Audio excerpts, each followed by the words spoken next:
Expansion fan है chapter number 8 में ना, ये बेसिकली होता है कि जब भी हमारा फ्लो, जैसे हमारा स्ट्रेट वॉल है और जो आगे जाके वॉल ना फ़ौरन किसी पर्टिकुलर एंगल पर टिल्ट हो रही है और इस पे हमारा फ्लो कर रहा है, हमारा मार्क नंबर जो कि ग्रेटर देन 1 है, जो कि सुपरसोनिक फ्लो है। अगर वो ऐसे फ्लो करता है बिल्कुल जैसे स्ट्रेट जा रहा था, आगे हमारे पास टिल्ट एंगल आ गया, तो इस सूरत में ना, इस केस से हमारे पास कुछ बहुत सारी हमारे पास कंप्रेशन एक्सपेंशन वेव्स बनती हैं। ये बहुत सारे एक्सपेंशन वेव बनी हुई हैं और ये सारे आपस में ना किसी पर्टिकुलर एंगल से आपस में एक दूसरे से अलग अलग होती हैं। उस एंगल को बोलते हैं कि हम वो फ़ैन एंगल है। उसको कैलकुलेट करने का फार्मूला ये है। तो वैसी थ्योरी ये है कि जब भी आपका मार्क नंबर सुपरसोनिक हो और उसको एक शार्प टिल्ट मिले, तो उसमें इस एज पे जहाँ पे शार्प टिल्ट हो रहा होता है, वहाँ पे हमारे पास एक्सपेंशन फैंस बनते हैं। उनको एक्सपेंशन फ़ैन बोलते हैं और उनके दौरान का एंगल जो होता है वो उनको फ़ैन एंगल बोला जाता है। अच्छा, ये बनती कब है? अगर हमारे पास जैसे हमें थीटा आ रहा है ना, ये थीटा, हमारे पास कोई भी मार्क न, जैसे ये मार्क नंबर फ्लो कर रहा है, इससे कोई ना कोई मार्क एंगल होगा। मार्क एंगल होता है M1 का मार्क एंगल होगा साइन इन्वर्स, ये जो मार्क एंगल होगा बराबर होगा साइन इन्वर्स 1/M1 के, या 1/ mark number sign inverse 1/ mark inverse जो होता है वो उसके बराबर होता है मार्क एंगल के। अगर हमारे पास जो थीटा ना, जो टिल्ट हुआ हमारे पास, जो ये वॉल आगे जाके टिल्ट हुई है, अगर ये थीटा इस मार्क एंगल से बड़ा होगा तो हमारे पास एक्सपेंशन फैंस बनेंगी। और अगर ये थीटा, जो हमने थीटा दिया हुआ है, अगर ये कम होगा हमारे मार्क एंगल से, तो हमारे पास एक्सपेंशन वेव्स की नहीं बनती। अगर फॉर एग्जांपल ये थीटा 30 है और हमारे पास जो मार्क एंगल है वो 45 है, तो एक्सपेंशन वेव नहीं बनेंगी। अगर मार्क एंगल 30 है, ये 60 है, फिर एक्सपेंशन वेव बन जाएंगी। इसमें जो ये μ1 है और ये μ2 है, ये बेसिकली मार्क एंगल है।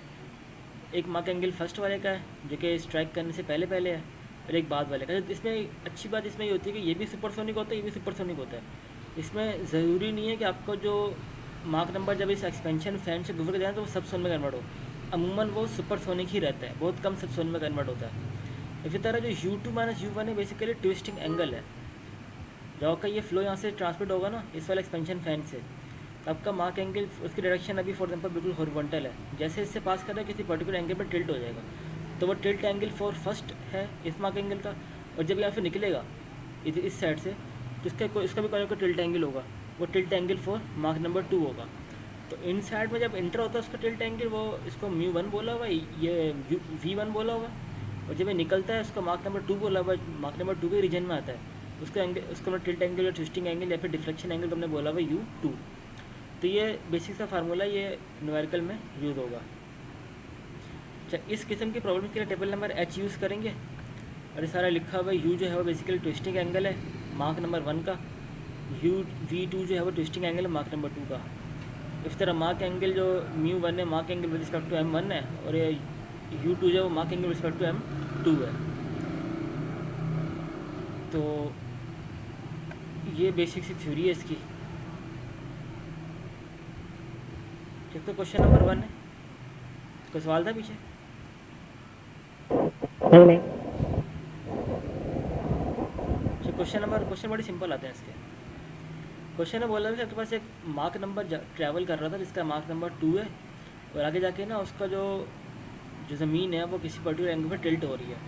वो जो टिल्ट एंगल है वो आपके पास 50 डिग्री का है, सही है। तो ना आपसे पूछा है, बताओ कि आपके पास मार्क नंबर क्या होगा इस टिल्ट के बाद, और आपसे पूछा हुआ कि आपको जो टिल्ट एंगल होगा फर्स्ट मार्क एंगल का, इस टिल्ट यहाँ पर होना है, इस पर्टिकुलर पॉइंट पे वापस एक्सपेंशन फैंस बनेंगे, उस एक्सपेंशन फैन की वजह से टिल्ट होगा, वो टिल्ट एंगल बताओ।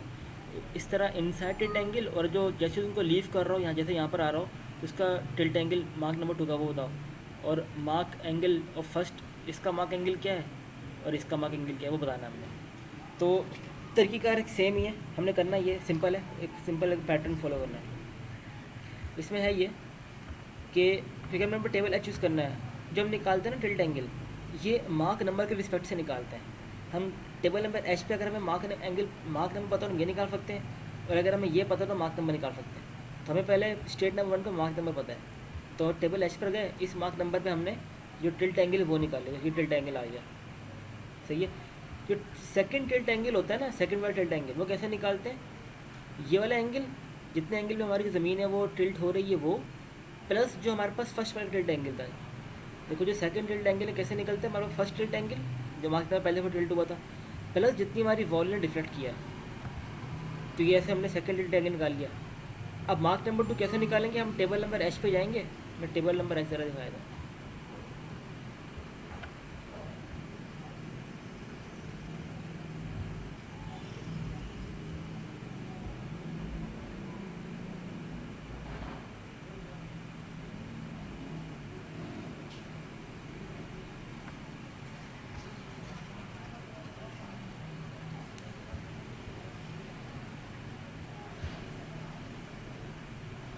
जैसे पहले हमने मार्क नंबर 2 पे था, मार्क नंबर 2 ये रहा, ये रहा मार्क नंबर 2 पे पहले हमने निकाला ये टिल्ट एंगल, जो ये कितना आ गया था 26.38, ये रहा। फिर हमने ये 2 निकालना था, ये 26.3 के अंदर हमने थीटा ऐड कर, थीटा वापस किया, थीटा वापस जो जो वॉल टिल्ट हो रही वो एंगल है, तो इससे हमने टिल्ट एंगल ऑफ सेकंड निकाल लिया, सेकंड स्ट्रेट पे यहाँ पे टिल्ट एंगल निकाल लिया। तो हमें मार्क नंबर 2 निकालना, तो इसी वैल्यू पे ना 76.36 पे 76.36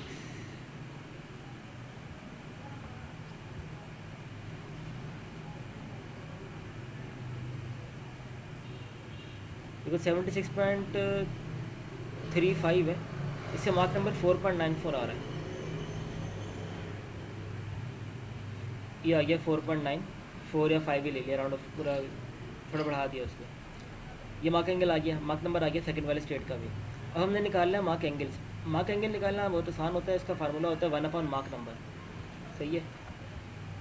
मार्क एंगल का फार्मूला होता है 1 अपॉन मार्क नंबर। हमें मार्क नंबर 1 नहीं पता, मार्क नंबर 2 ही पता है, दोनों का हमने साइन इनवर्स ले लिया, हमें मार्क नंबर मिल गया है। तो आखिर में बात लिखिएगा, हमारे जो थीटा है ना, जो थीटा, ये फिर डिफ्लेक्शन थी हमारे पास, यहाँ पे डिफ्लेक्शन है, वॉल की डिफ्लेक्शन। अगर ये डिफ्लेक्शन हमारे पास इससे बड़ी होगी, मार्क एंगल से बड़ी होगी, तो हमारे पास एक्सपेंशन वेव फॉर्म होती है। अगर वो कम होगी तो एक्सपेंशन फैन फॉर्म नहीं होते। यहाँ पे क्योंकि हमारा बड़ा एंगल, इससे एक्सपेंशन फैन फॉर्म होंगे। इस तरह अगला क्वेश्चन भी बिल्कुल ऐसा ही है। इसमें क्या बोला है, आपका मार्क नंबर 2 है इनिशियल स्टेट में, और आपका जो टिल्ट है वो 20 डिग्री का टिल्ट है।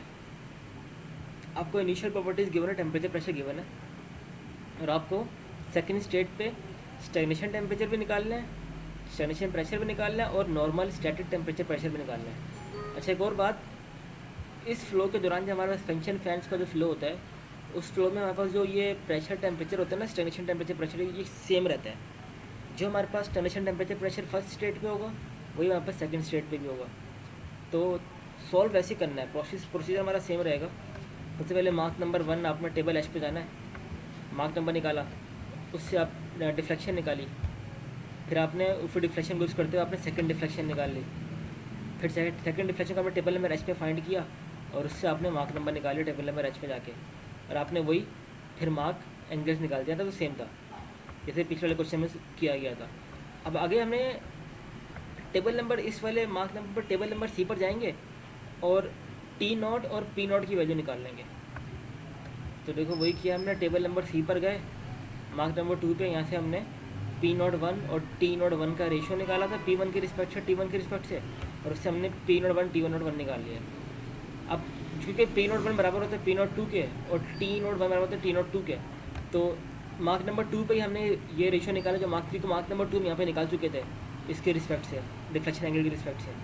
तो उसी मार्क नंबर 2 पे हम गए 2.83 पे, और उससे हमने वही रेशियो निकाला। रेशियो में हमें स्टैटिक प्रॉपर्टीज़ पता थी, यहाँ से हमारे पास जो स्टैटिक प्रॉपर्टीज़ थी वो भी हमारे पास यहाँ से आ गई, तो न्यूमेरिकल भी हो गया। इस तरह अगला ये है, ये भी ऐसे ही है। जैसे आपको initially pressure temperature mark number given है, और बोला हुआ है इसमें या जो एक्सपेंशन फैंस है ना, ये फ़ैन एंगल ये भी निकालना आपने। फ़ैन एंगल बेसिकली होता क्या है, दो एक्सपेंशन फैंस के दरमियान का एंगल को फ़ैन एंगल बोला जाता है। ये निकालना आपको टिल्ट एंगल वो गिवन है 110 गिवन 10 गिवन है, तो आपने वही किया है। आपको पता है कि जो आपका जो फ़ैन एंगल आपने निकालना है उसका फार्मूला आपके पास ये है, तो प्रोसीजर सेम रहेगा। सेम कि आपके मार्क नंबर 1 पे जाओगे टेबल नंबर एच पे, वहाँ से अपना डिफ्लेक्शन एंगल निकाला, उसी डिफ्लेक्शन एंगल को अंदर आपने ये चीज़ प्लस कर दी, तो आपके पास मार्क नंबर 2 का डिफ्लेक्शन एंगल आ गया। उसको टेबल एच पे फाइंड किया आपने, तो आपका मार्क नंबर 2 आ गया। फिर आपने दोनों का मार्क एंगल के रिस्पेक्ट से निकाल लिया। अब अगली चीज़ आपको यहाँ पर जो इजाफी चीज़ है वो निकालनी है, आपको ये एक्सपेंशन फ़ैन निकालना है। इसका फार्मूला फिक्स है और सारी वैल्यूज पता है आपको, तो आपने सारी वैल्यूज यहाँ पुट की, तो आपने इससे एक्सपेंशन फ़ैन का एंगल निकाला, तो 15.16 का आपका एंगल आ गया।